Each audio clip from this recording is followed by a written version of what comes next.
مساء الخير يا حبايبي، ازيكم عاملين ايه؟ ان شاء الله هنبدأ النهارده نعمل مع بعض ايه؟ هنعمل مع بعض كفتة. دول بصلتين بشرتهم.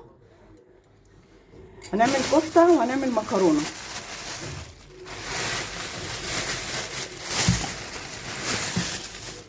دول بصلتين وده نص كيلو لحمة مفرومة اهي اهي، وكانت في الفريزر مستنيه ما تفك. وهنعمل مكرونه. بصوا يا حبايبي، انا جهزت التوابل اهو: كمون، فلفل، شعره قرفه صغيره، شعره شط اهو. حطهم بقى على البصل.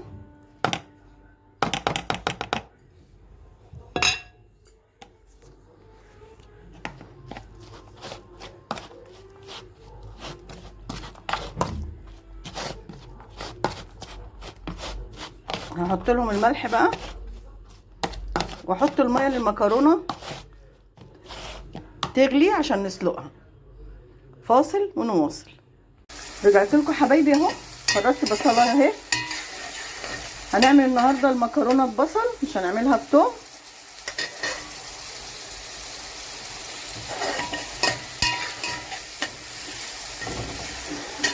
اهي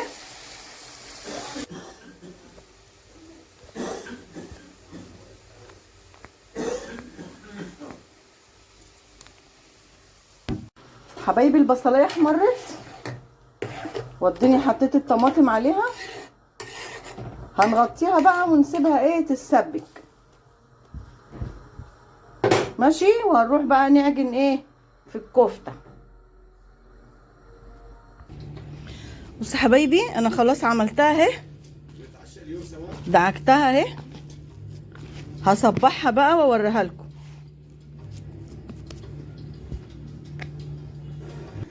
الكفته يا حبايبي عملناها اهي وصبعناها. هنولع بقى الفرن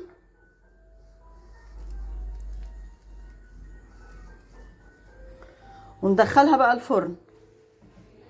هنروح بقى نولع الفرن. المكرونه يا حبايبي اتسلقت خلاص.